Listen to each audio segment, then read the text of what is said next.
Brew Strong is brought to you by Blickman Engineering, home of the top-tier brewing stand. Visit them online at blickmanengineering.com.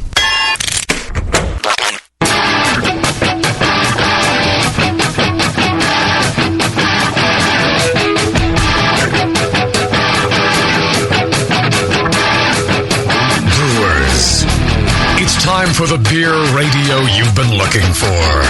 This is the show that dispels myths, tackles the toughest topics, and makes no apologies for geeking out on beer. Hosted by two guys that drink before they think. Jamil and John Palmer. This is Brew Strong. Hey, howdy, hey, my brewing brothers and sisters. Greetings, cretins. How y'all doing today? It's a lovely day in Martinez. The sun is shining. The Martians are wandering. The sun is shining and shining and shining, actually. The sun shines on every dog's ass every once in a while. What's the saying? Something like that. Why is the music still playing? I don't know. Scott likes to get the most out of his music. He's really rocking out there. He's dancing. He's got his G-string on, things like that. Speaking of G-strings and dancing, how about that conference, huh? I had a wonderful time at the conference. Mm-hmm. Really one of the best we've had, I think. Oh, yeah? What's your favorite thing about the conference? Well, meeting so many people from the East Coast this time around. I mean, we haven't had a real East Coast conference since Baltimore, I guess. Yeah. I mean, we had Cleveland a few years ago, but it seemed like a lot of the people I met were from Virginia, New Jersey, Pennsylvania, and so on, D.C. area. So it was good to get to meet a lot of new folks this year. Right. And, kind of. Being the biggest conference yet, we met a lot. Yeah, everyone I met, I think, just about every single one of them said that it was their first conference. Yeah, that's true. That's true. Yeah, and that's the thing for me is meeting people, meeting homebrewers. I absolutely adore meeting homebrewers. I was telling somebody the other day about, we were talking about beer events, commercial beer events, and I said, well, the only thing they said, you don't really care for beer festivals and all that, do you? I said, I don't, because of all the people that are there just to get drunk. I find that, a bit unpleasant. But the thing that makes the festivals great is the homebrewers. So there's always some people there that are homebrewers that are there because they love great beer, and they're there to taste all the things and to talk to people and all that. And I always enjoy that. That's the great thing for me is having that experience. So a lot of good stuff at Club Night too this year. We had a lot of barrel aged beers that were really interesting. Some Imperial Porters, I remember. Imperial Stout, some soured beers that were really interesting. Did you taste a few of those? Yeah, I was hanging mainly with my buds at Barley Legal. Oh yeah, Peter and I they took us in, and so for Club Night, the first thing we did was make a beeline for their booth, and pretty much didn't go 20 feet from there. We wandered a little bit, and I remember trying there was a Mosaic Smash beer that somebody made, and I really enjoyed it. I kept going back and asking for them to fill up the glass. I must have had 5 or 6 full glasses. I felt kind of bad. I was like Bogart in the beer, but they seemed to have plenty. I really enjoyed that. And I had a really great, I think the best beer of the conference for me was a couple of guys stopped me, and they had a bottle, and they said, hey, you want to try, Munich Dunkel? And that's one of my favorite styles. Right. And I'm like, yeah, sure, pour me some Munich Dunkel. I tell you, that thing, that was, a mid-40s at least.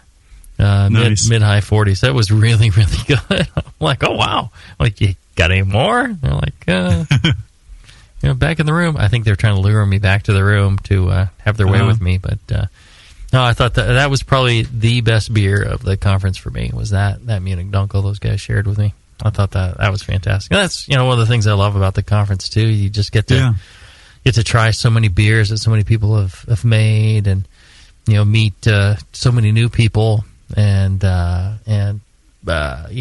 see your old friends again. Friends like John Blickman from Blickman Engineering, our fine sponsor. Yeah. I snuck up behind him while he was in his booth talking to a group of people, and started giving him a massage. I think he wasn't quite expecting that, but I mean, who else would he think it would be? Come on. Doug, yeah. Well, that or me. No, but it was real good seeing him there. I saw a lot of people around the booth. Hopefully, you all who listen to the show stopped by the Blickman booth and gave John Blickman a personal thanks for sponsoring the show that they have for so many years and making this show possible. And if you weren't at the conference, you can always go to their website, blickmanengineering.com, Blickman with 2 N's, and check out all their goodies there, and send them an email and tell them thanks for sponsoring the show. It absolutely is read and appreciated. So make sure you do that if you get a chance. Yeah, a lot of good booths at the expo this year. Mm-hmm. It's like the most number of vendors yet. Right. Yeah, it was big. Yeah, it was the most vendors, the most attendees. Because they went to a bigger and bigger space. I think they're going to do that going forward as well. They're trying to accommodate more and more people at these things. And, I've heard some people go, the conference is too big. It used to be real small and intimate. Yeah, it used to be like 200 people. Yeah. But for me, it doesn't feel too big, I think it would feel too big if you didn't feel like you could just walk up to anybody and say hi. Any home brewer, right. You just walk right up and say, hey, how you doing? What do you brew? Where do you live? And you can just start talking and drinking with anybody, and it's fantastic. That's the beauty of the Homebrew Conference. And so for that reason alone, for me, it always still feels real intimate and personal to go into the conference versus, it's not like, a conference where you're afraid to go talk to somebody. You can talk to anybody. Yeah, that's right. Yeah. Now, how about you, Scott? Yeah, did you enjoy the conference? Yeah, it was a great time. Lots of picture taking and handshaking, and it's cool to get that, the little celebrity treatment kind of in that one space. You can see how that might get old, though, for a Tom Cruise who gets what you, Jamil, get there everywhere. Me and Tom Cruise, yeah, absolutely. I know exactly what you're saying. No difference. Same person. Right. Yeah, right. No, it was great. It was a great conference, and I feel like I popped my NHC cherry on the best one yet. Mm-hmm. And I don't have all you guys are saying, well, it's so much bigger and so many more vendors. Right. This is the only experience I have with it, so it's just awesome. Yeah, Pro Night, I walked in the door and I started heading for one of the booths. I couldn't reach any of the tables. I mean, it was fantastic. One of the big reasons I'm going, I don't care too much about tasting the Pro Brewers Night. It's to hang out with the people anyways. But, boy, my hand got swollen. I mean, a lot of people shaking hard, Yeah. Which I almost prefer that to the limp fish, the dead fish kind of handshake. Oh, that's the worst. But my hand got swollen really quick, and I had to stop after like an hour or so. Did you fist bump them after that? No. I'm always too embarrassed to switch the fist bump or something. Then people are like, "Oh, you don't want to shake my hand?" Because they come out with the handshake to switch the fist bump. So what did you do when they wanted to shake your hand, but your hand was swollen? Shook their hand. Oh, you did? You just sucked it up? Yeah. Oh, okay. But my hand was really sore. My arm was really sore. I went back to my room. You gave everybody fair warning. Hey, it's swollen, but grip it anyway, huh? Right. If you had a nickel for all the times you said that. Maybe getting stiff. Just keep rubbing. It'll go away. Did you have some beers, John, that people made you try that weren't so good? Imagine there's some of that going on. Oh, yeah. But nothing truly shocking. I mean, it was, maybe a couple instances where people were hoping they had a 40 and it was more of a 32, still decent, worth drinking, but fermentation could have been a little bit cooler or a little more balanced here or there. I mean, nitpicking really. Mm-hmm. Yeah, I had a lot of good beers. I had a real nice Berliner Weiss. I had a really nice Goose at the end of the evening. And it's like, it was after last call, and it's like, oh well, yeah, here's a little bit, and it's like it was really worth having. It was great. Mm-hmm. A lot of those barrel aged beers are really, really interesting. But I got there late, and so I basically ran around and got all 14 beers in the space of like 20 minutes. And so I was just sipping them and trying to make an evaluation and go on to the next, so we could get them evaluated in time. But I love Club Night, and it was my first chance to try a lot of East Coast beers that we just don't see here in California. Mm-hmm. Mm-hmm. Yep. Overall, a great time, and we'll see next year should be awesome as well. Yeah, Grand Rapids, Michigan. And, it's all thanks to the AHA. I don't know if we're all members. You should be an AHA member if you're not. They support homebrewing, support things like this great conference, and you got to show them your love as well. You can sign up through the Brewing Network site, brewingnetwork.com, and click on that link to join the AHA. And when you do, a little slice gets back to the Brewing Network as well. So you're supporting a couple of great organizations with one purchase. All right, let's do this. Let's take a short break. When we come back, we're going to start doing a Q&A show all about yeast right after this. When you hear Blickman Engineering, think innovation, passion, quality, and customer service. Blickman gear is designed by brewers to give you a sense of pride in your equipment. At Blickman, they know what makes brewing a pain and build gear that makes it fun. Like the intuitive beer gun, a completely different approach to filling bottles. The Therminator Wort Chiller, a new take on a plate chiller that's sized for flow, performance, and the high groundwater temps homebrewers face every day. The Brewmometer, a brilliant weldless thermometer design with brewing parameters right on the dial. The Autosparge, ultimate simplicity for preventing an overflow or running your mash tun dry. And much more, like the modular top-tier brewing stand, conical fermenters, and their Boilermaker brew pots. With more cutting-edge equipment coming soon, keep up with the latest from Blickman at blickmanengineering.com and stay on the cutting edge. Hey, my brewing brothers and sisters, this is Jamil and I love a bold, hoppy beer. When it spits resin in your face, it makes you cry, Uncle. There are a lot of great hoppy beers out there, but at Heretic, we want to make something as bold, dank, and resiny as possible. We use hops at every chance we get, including multiple dry hop additions. The result is Heretic Evil Cousin. This light golden, 8% Imperial IPA has an easy malt character that helps take the edge off the massive bittering, but it takes a back seat to the in-your-face hop character. We make sure this beer finishes dry so the hops can jump out and slam you in the taste buds. If you can't get enough hoppy goodness, Evil Cousin is your cup of tea. Cheers.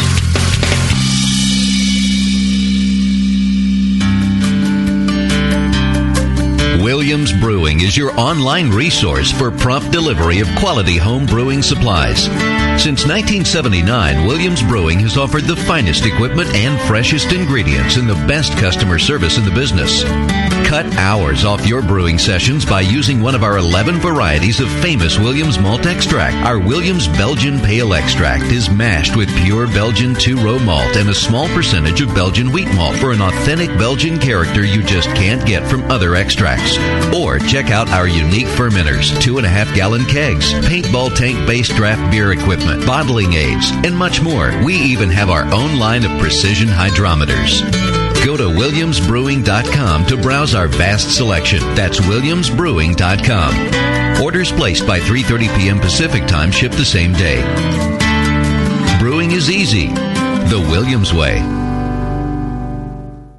Since the first time the Brewing Network microphones turned on, More Beer was behind it.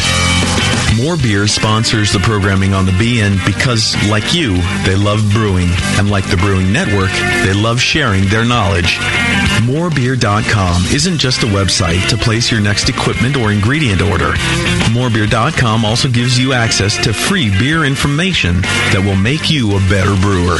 Go to morebeer.com and click into the Learning Center. You'll find podcasts, technical facts, video tutorials, and more, including access to The Buzz, More Beer's social network of more than 5,000 members. And some of them might even be crazier about beer than you are. Get over to morebeer.com today and take advantage of The Buzz, the forum, the Learning Center, and make sure you're signed up to receive the newest More Beer catalog. More Beer, bringing you absolutely everything for beer making.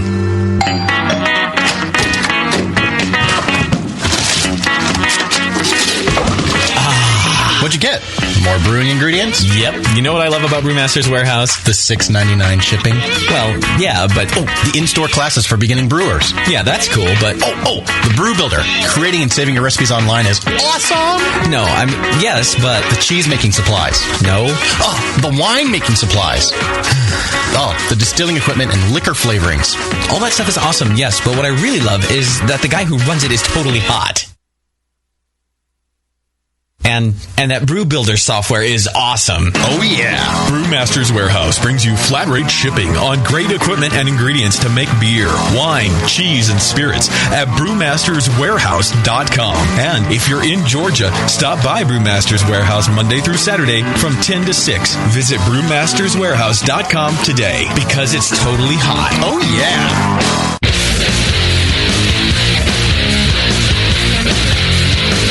Back to the two guys that know how to turn beer into beer. This is Brew Strong. All right, we're back. We've got a Q&A show centered around yeast questions today. And Scott writes, I was about to order some White Labs yeast from an online store, and they suggest buying an ice pack to ship it with. This got me thinking, is an ice pack enough?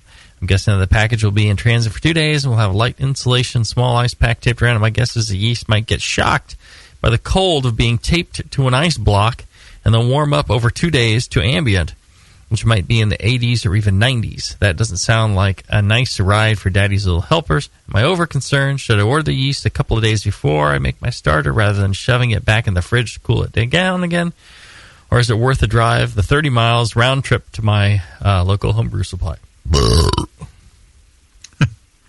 Well, it's. I think I'd probably order it a couple of days ahead of time so that you could get it in the fridge and let it kind of rehibernate.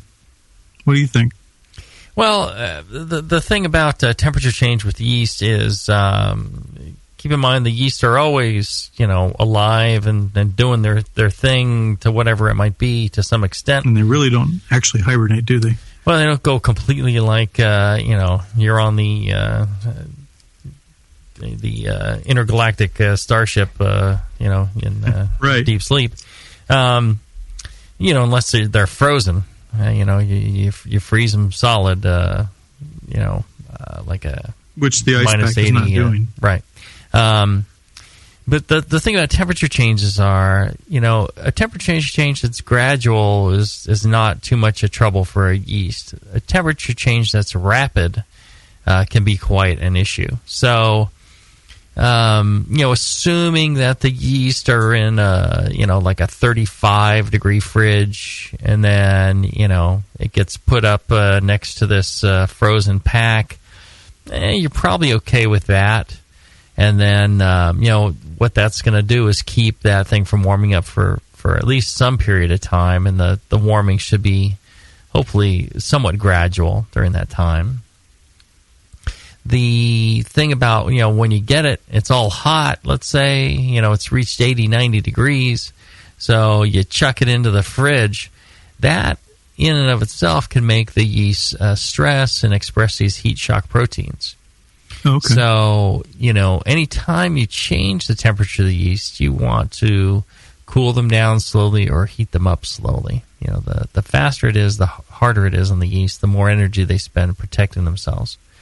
So you need to be careful about that. What would you consider fast? Like an hour, a day? It depends. But the oft said is like 1 degree an hour type of thing. So if you've got like 80, 90 degree, you put it in a 35 degree fridge or a 38 degree fridge. It's going to drop over the course of, an hour probably to 35. It's quite stressful for the yeast. So you need to be kind of careful with that. I think, if you're getting warm yeast, you might want to go ahead and, toss it into some starter wort and just go ahead and make a starter with it. And then, if you want to store it for a week or something like that, then slowly cool it down and put it in storage. Might be the best bet for you there. So I think, maybe a little over concern. I don't know. But I wouldn't wait until, right before brewing, just because I'd be worried that, it wouldn't arrive. It would arrive dead, something like that. And then here you are, unable to brew, or, you already started your brew and the yeast's not there. So I'd get a little better early. Get it a week ahead of time and make a starter well in advance. Right. I think you should make a starter with the liquid yeast anyways, with the tubes or the smack packs. I just think you're better off making a starter regardless. If you don't want to do it, you can't do it, I suppose. The 30-mile drive round trip to your local homebrew supply around California, 30 miles is nothing. So we would all just consider that local. No big deal.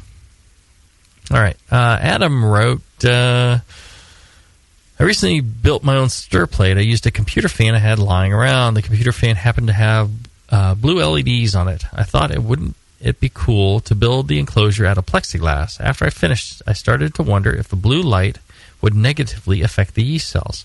What do you think? Could I just put a piece of black paper on top of the stir plate to be safe? Or would it be just fine to have the yeast in contact with the blue LED light?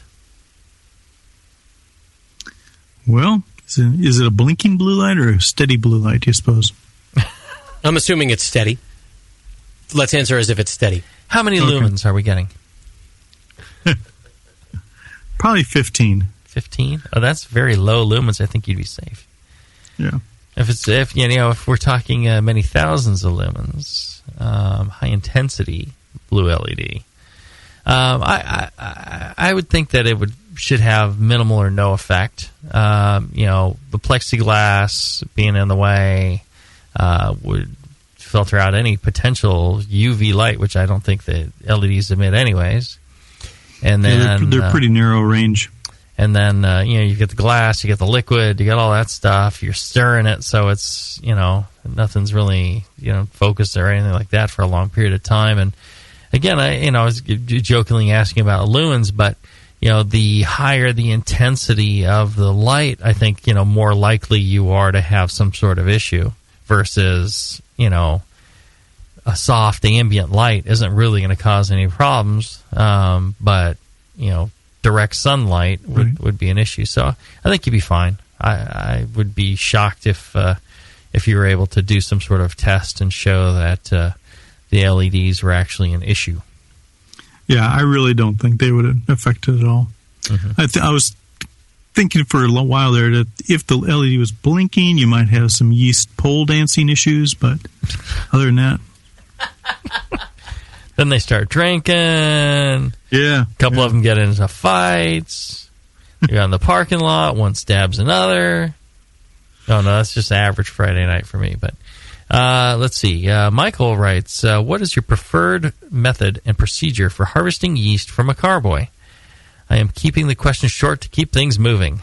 Thanks, guys. Well, that's you can try to keep things moving, but the train derails on this end, not on your end. Don't worry about it. We have problems regardless. Okay, what do you think, John? Well, what I usually do is after I've racked the beer out of the carboy, I go get some distilled water and pour that in and swirl it around and then pour off my yeast that way, and I put that in a jar and store it. So kind of a yeast washing thing. Mm-hmm. Yeah. I don't typically ferment with a lot of trub in the fermenter, so I usually don't have lots of hops to worry about in terms of separating the yeast from the rest of the trub in the carboy. Mm-hmm. Yeah, what I generally do is fairly similar. I will usually leave half liter of beer behind, and then use that to swirl the carboy and swirl the yeast up and break it up free from the bottom and break up the clumps and try and get it back all into solution. And then flame the mouth of the carboy, alcohol, and flame it, and then into a sterile container. I open it with one hand, hold the lid over it to guard against dust or whatever, and then invert the carboy and put the contents into the Nalgene bottle, the polypropylene bottle. Then put the cap on, and then that gets chilled down, stored in the fridge. The yeast will settle out. When it comes time to use the yeast, I will usually decant off the spent beer. I'll add sterile water, and I'll shake it up to break up the yeast, the flocks, into more smaller groups or single cells. And then if you let that settle for a little bit, the very top is a thin layer of yeast cells, yeast hulls, other little bits that are protein and other little light bits, and you can decant those off.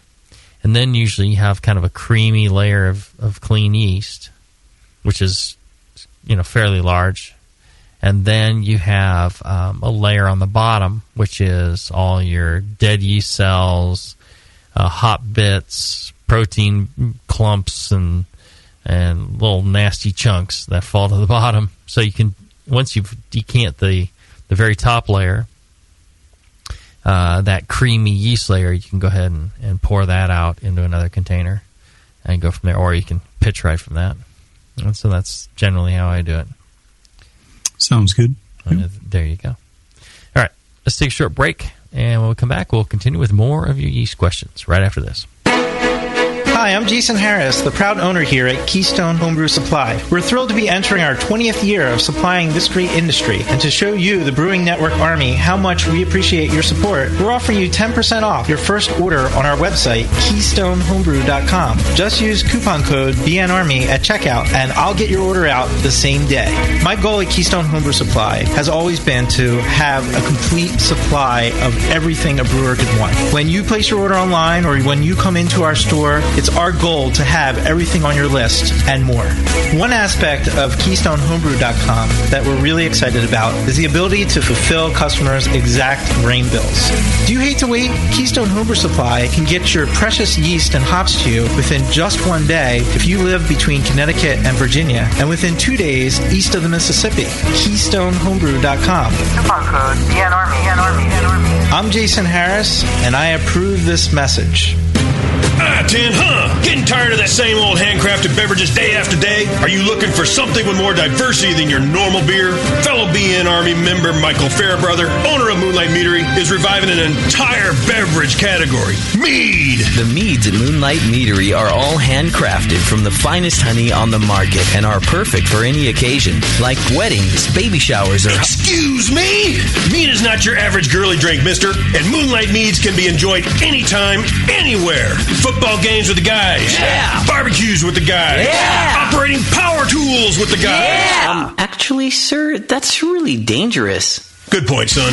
Next time you have something to celebrate or are just looking for a new tasting experience, pick up a bottle of mead from Moonlight Meadery. Now in 21 states, making over 60 varieties of mead from dry, semi-sweet to sweet.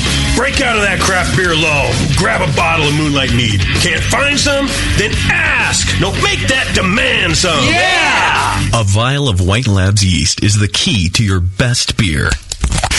When you open a vial of White Labs yeast, you're giving your beer its best chance for a perfect fermentation. In addition to their already incredible variety of yeasts, White Labs is proud to announce WLP 90, San Diego's super yeast, now available year-round. WLP 90 is super clean, super fast fermenting, with low esters and has a neutral flavor and aroma profile. It's alcohol tolerant and highly flocculent. For more of the latest White Labs news, click over to whitelabs.com, where you can read reviews of yeast, learn in the lab section, and join the customer club. And if you should find yourself in San Diego, White Labs has a brand new training facility for craft brewers and homebrewers alike. Whitelabs.com. Discover yeast, nutrients, enzymes, and more for commercial breweries, homebrewers, and homebrew stores. White Labs. It's all in the vial. Hi, I'm Jamil Zainasheff, and in addition to my work on the Brewing Network, I write the Style Profile column in every issue of Brew Your Own magazine. Hi, I'm Sean Paxton, and when I'm not prepping for the Homebrewed Chef on the Brewing Network, you can find me writing articles on how to cook with your home brew for Brew Your Own magazine. Greetings, cretins. This is John Palmer, and when I'm not writing for Brew Your Own, I'm reading it. John Palmer, Sean Paxton, Jamil Zainasheff. If you love listening to them on the Brewing Network, you'll love reading their articles, tips, and recipes in the pages of Brew Your Own magazine.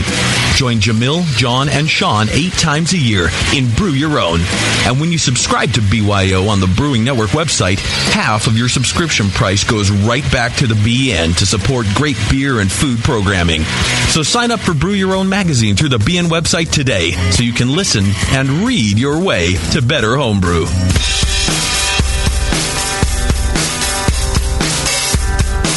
Back to your hosts, Jamil Zainasheff and John Palmer. Putting the testicles in technical. This is Brew Strong. All right. Yeast Q&A show here, going strong on Brew Strong on a lovely Wednesday afternoon. Let's see here. Ernie writes, I brewed a wheat beer and then fermented with Y yeast, 1010. That's the wheat yeast. 8 days primary, no secondary, and then into the keg. Now noticing it has a rotten egg smell. Will that smell go away? By rushing it into the keg, did I ruin this batch? The primary did finish with a good hydrometer reading, 1014. OG was 1050. I cold crashed the beer at first, then smelled the rotten eggs and brought it to room temp for 4 days. It's now at 33 again. What would you do? Well, I don't know. 1014 seems a little bit high for 1050. Yeah, it seems high to me. Yeah. So, especially since most wheat beers, wheat beer worts don't have a lot of, crystal malts and other unfermentables in it. Right. Yeah, I mean, what, 1008 would you? Yeah. 1010? Yeah, a couple of Plato. Yeah. 2.5 Plato. So, chances are, I don't know, I mean, the Y yeast 1010, that, I don't typically think of that being a sulfur thrower, do you?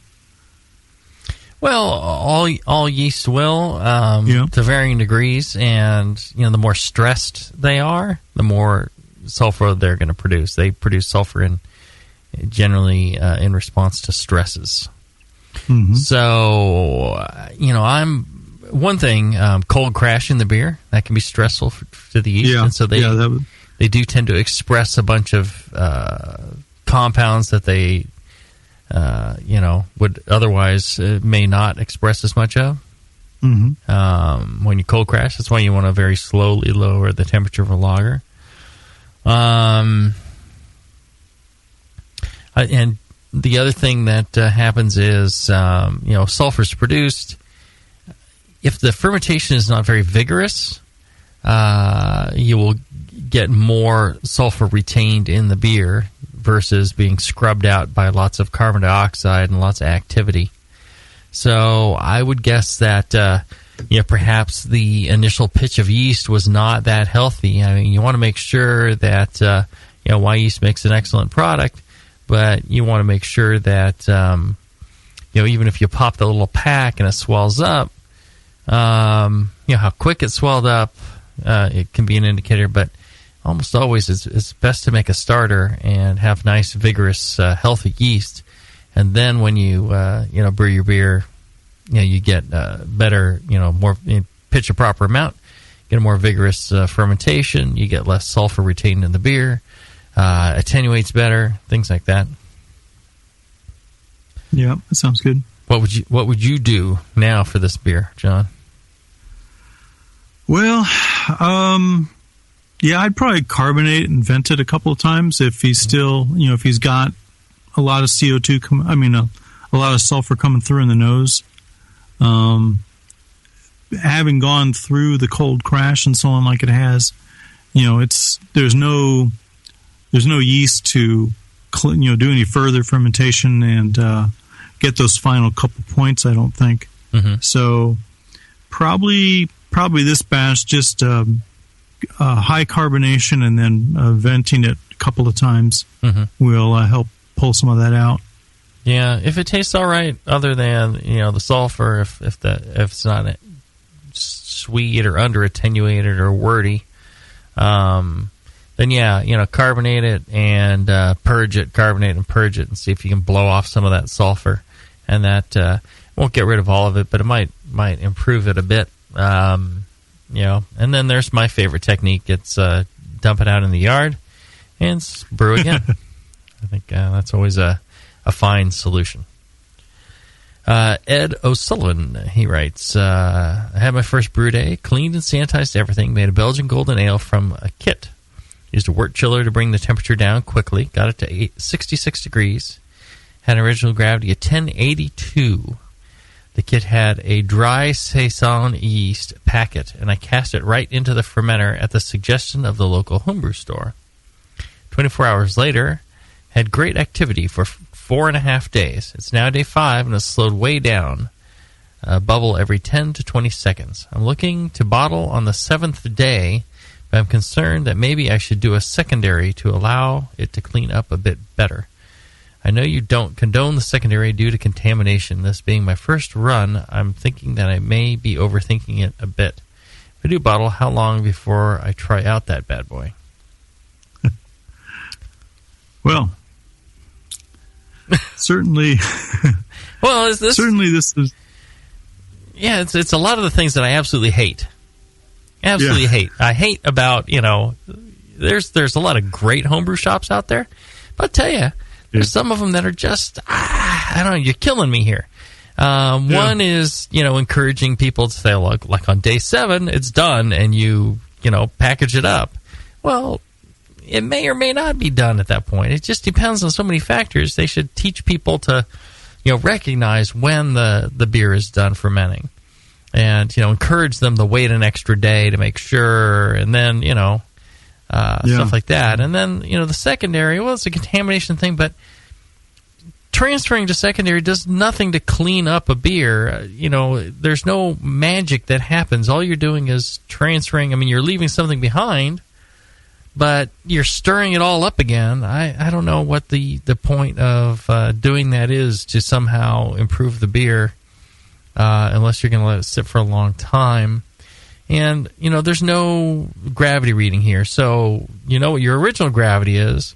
Take a gravity reading and see where you're at. And that'll tell you a lot. Because if you're at, 1050, you're nowhere near finished attenuating. If you're down in the single digits, then, well, yeah, maybe it is. And then just scattering dry yeast on top of the beer. The problem with that is you're killing at least half the yeast. Half the yeast are dead now. The moment you do that, they fall to the bottom and they start breaking down. So never a good thing for your beer. You always want to properly hydrate it, the proper temperature, proof that yeast, and then pitch that yeast, and you'll get closer to 90% of that yeast alive into the beer. So don't do that sprinkling the dry yeast thing on. That's terrible. What else? What do you got to complain about, John? Or did I cover it all? Well, yeah. I mean, in an OG of 1082, I mean, for for a single packet, I mean, that's just that's, as you're saying, that's a lot of yeast stress, and then he's pitching it dry. Yeah. Certainly, a beer that strong, I would certainly let it sit for at least 2 weeks in the fermenter. Let it attenuate, and then let the yeast that's there clean up as well as it can, because that high in OG, probably pretty vigorous ferment after the first few days. Probably a lot of byproducts to clean up. Well, yeah, and if you ferment out 1082 to down that in 4.5 days, I mean, you can. But I just, with a dry yeast like that, one packet, I would bet the thing is not fully attenuated yet, and that it is now stuck. Yeah, and you might want to, you got to test it first. You got to check what the gravity is, check what it tastes like, and then see if it's ready for packaging. That'll tell you whether it's ready for packaging or not. Yeah, but because you don't want to bottle it with it's got 10 points of sugar left to ferment. Bottle bombs. Yeah, those things will explode. So yeah, you gotta be careful on that. And the thing to do is to listen back over 8 years of the Brewing Network, and all your answers are in there. We've covered everything at least once, if not 3 times. But don't assume just you can never say fermentation is going to be these numbers or those numbers. You gotta learn to recognize the the process and the look of things as it happens, and learn to determine truly whether the beer's ready or not. Yeah. Well, good luck on your second and third batches, Ed. Yeah, right. I'm sure. Who knows? Making a beer on your own, it's exciting stuff, and so it's always turns out pretty good, just for that reason. So I'm sure you'll enjoy it. Let's see here. Mark says, I'm a frequent, as in weekly brewer and homebrew club board member. One particular step in the process I don't care for is creating yeast starters. I brew in 10-gallon batches, typically 1060 to 1075 gravities. I understand the importance of starters, and I always make them 4-liter starters. Since I use the same yeast strain the majority of the time, I've wondered how practical is it to maintain a yeast brink such that I can always pull enough yeast for each weekly brew? What would it take for the semi-professional homebrew setup? And if not practical for the weekly brewer, how about for a brew club? Interesting questions. Very interesting. A yeast brink would be, I'm not having brewed on your scale, Jamil. I'm not sure. I mean, do you maintain pitchable amounts of yeast in a brink, or is it simply a holding area for yeast that you pull from to make up a starter for a full-size batch? No, it's pitchable amounts. For example, at Stone, they have 30-barrel yeast brink. They collect up 30 barrels of yeast, and then they use it to pitch a bunch of different beers from that over the course of a couple of days. But that may be the key there, is that you're using that yeast quickly. Right. You can repitch it. When I was homebrewing, I would brew every week, and that allowed me to repitch quite a bit. You can save yeast for a week and be fine. What I would do is, somebody was asked a question about harvesting yeast from carboys, and that's what I'd do. I'd collect them into these sterilized polypropylene bottles with largemouth screw-on lids, and I'd use that as kind of my brink. And so I'd pitch from batch to batch, and you'll build up a considerable amount of yeast. If you're brewing every week, you'll get a considerable amount of yeast that you can use to repitch multiple beers The only thing is, you don't want to really carry that. I mean, for ideally, a week is fine. You really don't want to start stretching out more than a week or two. The longer you go, the worse it is. The better it is. The shorter the amount of time between pitches. Yeah. But any bacteria that you have in that pitch, any wild yeast that you have in that pitch, and it's very difficult to ensure that you have absolutely none. It keeps growing. So every beer you pitch after that, you can tend to end up with more and more bacteria and wild yeast. So you just need to be careful of that fact and watch for any issues of contamination. And if so, start up a new pitch. But you should be able to go at least 4, 5, 6 batches without making a new starter or get a new pitch of yeast. If your process is flawlessly clean and you have the proper nutrients and oxygen and all that in your wort for each batch you pitch, in theory you could continue forever with that one pitch of yeast and not change that yeast out. So it is possible. Yeah. All right. Yeah, I was thinking, depending on the amount of yeast in the brink, if you would run into more autolysis issues than, say a single repitch, kept in a beaker until the next batch. Yeah, you do have to kind of keep, when you have a very large collection of yeast and there's a lot of pressure on the yeast from above. The yeast in a cone can trap a lot of heat and get quite hot, and you can run into issues there. But on the homebrew scale, you should be okay. Some brinks, they're stirred, things like that. They very slowly stir them every so often in order to maintain the brink and the culture and keep it from overheating in certain spots. What you can do in the homebrew scale is just once a day pick up that container of yeast and give it a little swirl and put it back down. So something you can definitely do. Well, let me tell you something else you can do. You could go check out AdamandEve.com, huh? I'll tell you. Give it a swirl. Give it a swirl. You want to give something a swirl? You're looking for that next homebrew implement. AdamandEve.com. You go check them out. They've got a huge tens of thousands of products of an adult nature on AdamandEve.com. And for a limited time, if you go there and use the offer code Jamil, Jamil, what you're going to get, you're going to get 50% off of one item, almost any one item that you pick in the store. You're going to get free shipping on that item.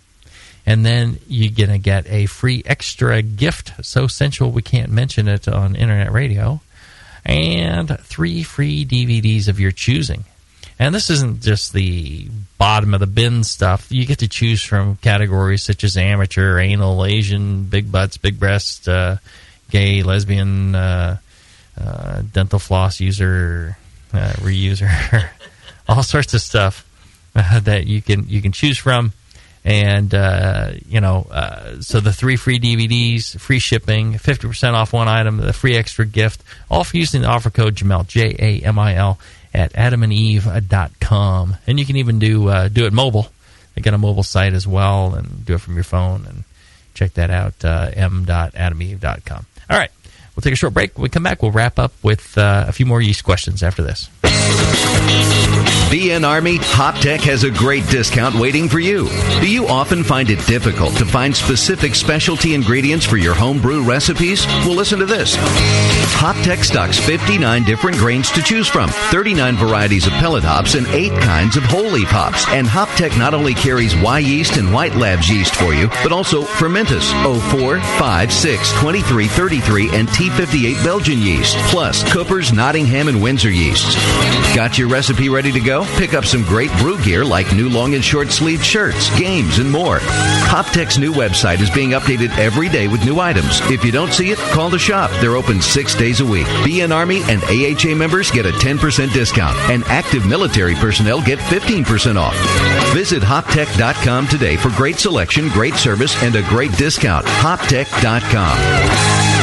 That's it. I've had it. I am never putting hops in my beer again. What? Why? It's just too ridiculous. Insane prices, stupid contracts, high shipping costs, crappy selection. Dude, you need Nico Brew.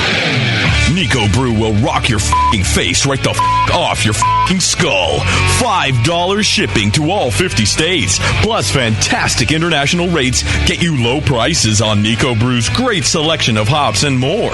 Whether you're a home brewer, a pro brewer, or a homebrew shop owner, Nico Brew can get you the hops you need in increments big and small. Single orders, spot buys, or full contracts. And there's only one place to join the uber special secret elite bare bones club where you'll get the best deals anywhere. Holy shit! NicoBrew.com.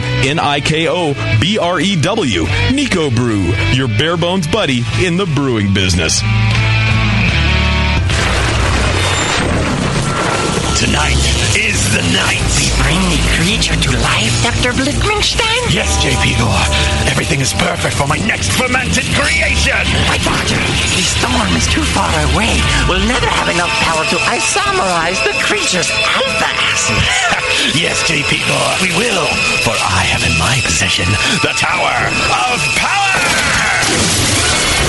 Blickman's new Tower of Power is the evolution of automation. Control hot liquor, sparge, and mash temps like a pro. The Tower of Power is a high-quality gas-fired rim system that works with your current brewing setup. With ultra-precision, the tower can hold your mash to 1/2 of a degree Fahrenheit. Precision and repeatability. The Tower of Power is the answer to automatic, fast ramp times. See more at BlickmanEngineering.com. Bring your next creation to life with the Tower of Power. Dr. Blickmanstein, with the Tower of Power, you can probably give me an afternoon at the pub to enjoy a pint. Don't be silly, J.P. Gore. We have beer to brew.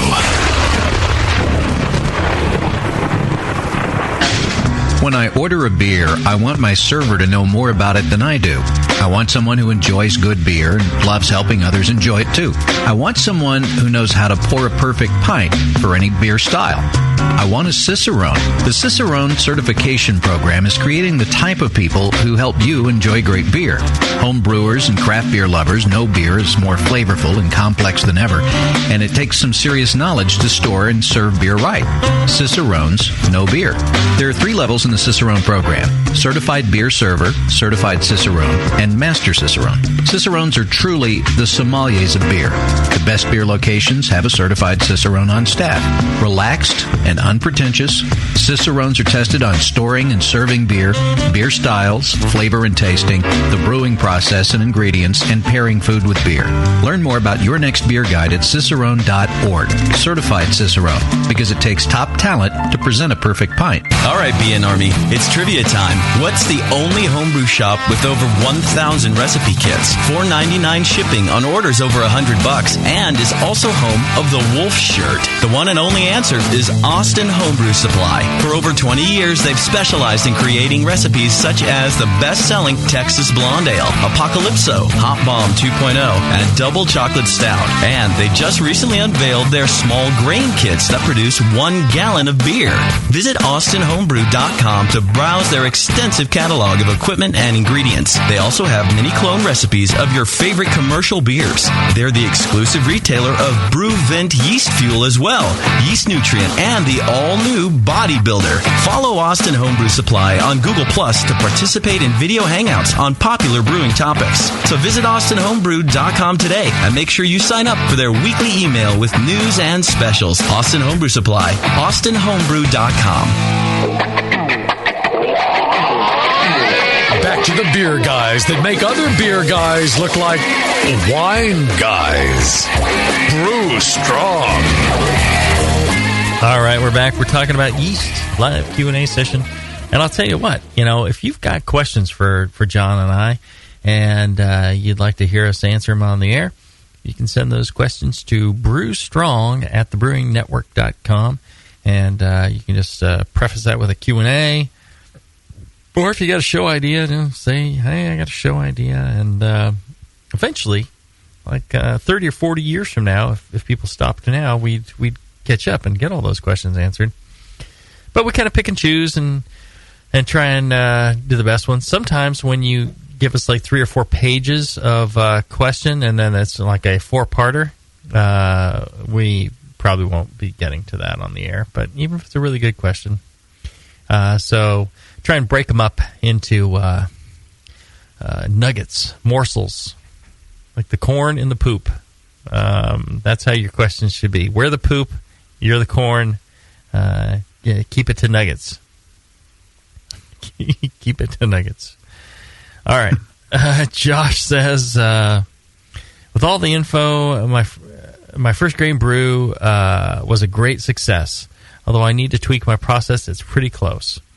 Anyway, after geeking out pretty full on over the last year and spending loads of money, I'm getting more involved with yeast culturing, and I'm really interested in culturing wild yeasts and Brett. I listened to your show on culturing, but felt it was more on pure yeast strains. Is this something which I can take the same approach?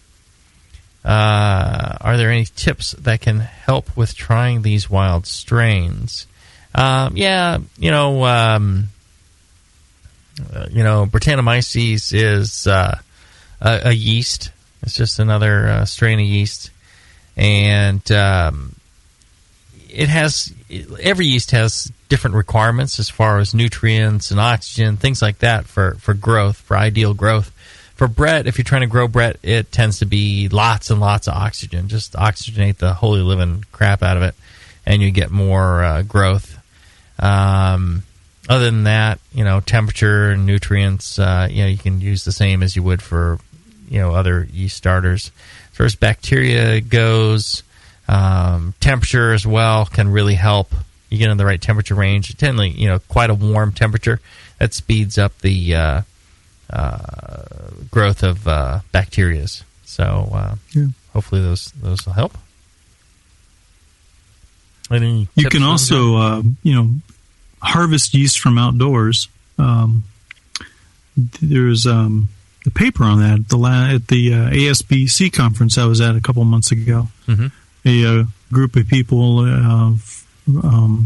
brewing scientists at Clemson University, were doing some wild yeast harvesting in orchards, mm-hmm. and they had quite a bit of success. I think they isolated 4 or 5 strains that they were able to ferment and basically grow like you would a starter, mm-hmm. and isolate some wild yeast strains that had some very pleasing fermentation characteristics.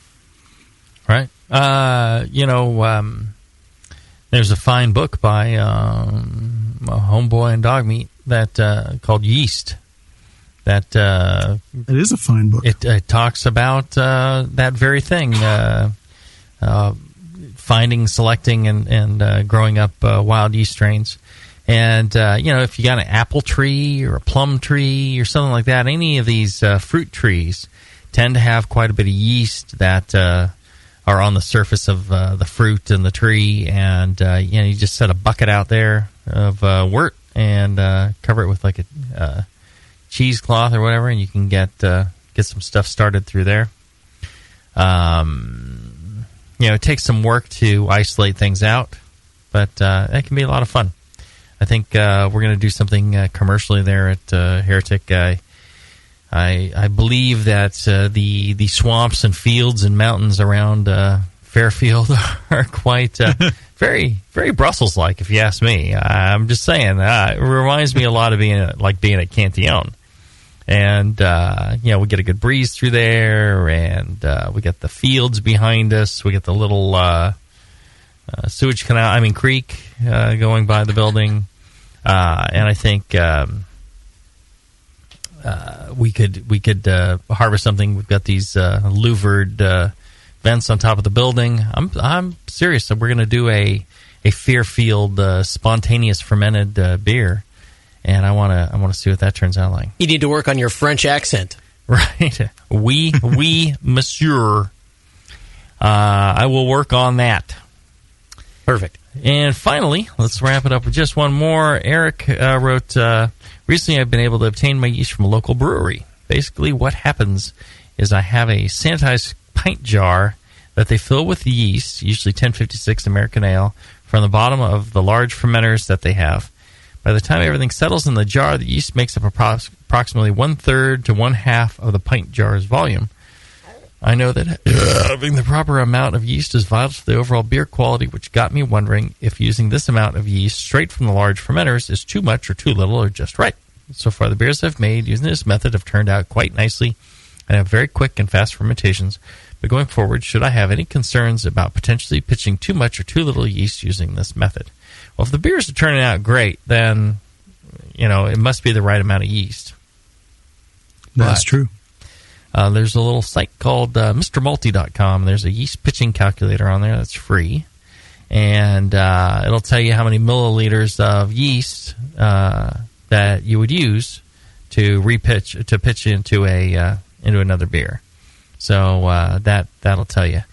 Generally, a half pint to a third of a pint. That's a fair amount of yeast. It just depends on a lot of other little factors, but something along that. Again, now, if the beer half turns out pint great. is 8 fluid ounces, correct? Mm-hmm. 1 cup. Mm-hmm. Yep. Okay. Was that your sole comment on this, John? Well, I could also comment that a third of a pint would be roughly 6 ounces then. Yes. So, yes. 3/4 to a 1 cup of yeast slurry. Thank you per for your 5 gallon. Thank you for your assistance on you're this welcome. one here, John. Get this one tackled. It's hard to tell from this email whether that's I guess he says it's settled in the jar. That's still a fair amount of yeast. Generally, when I was making 5-gallon batches, I think you're looking at 100 to a couple hundred mils of yeast slurry that you're looking for most beers. The thing is, if you pitch too much, you may be over pitching a little bit. You tend to not get as much growth. You tend not to get as much character. But if you're dealing with 1056 or the American Ale yeast there from Y Yeast, you want it fairly clean anyways. You're not really looking for a lot of ester character and all that character of fermentation. So you can overpitch that a little more vigorously and not run into any problems. So you're probably fine just as is. If you want to mess around with it, again, MrMulti.com. Check out that pitch rate calculator. All right, another fine show. If you're listening live, stay tuned. We're going to do a show on hops Q&A next, right, John? I guess so. The music kills his ability to hear us, so I will answer for him. Yes. Yes, cretins. He's not in the studio today, unfortunately. But, stay tuned. Listen live. We'll do the hops Q&A. If you're listening to the podcast, it's going to be about 2 weeks, and you'll get to hear another one. In the meantime, go to thebrewingnetwork.com. Check out all the things in the store. Help support fine programming like this. Check out our great sponsors, BlickmanEngineering.com, Blickman with 2 N's, and all the goodies that they have. Until then, brew strong, everybody. And often.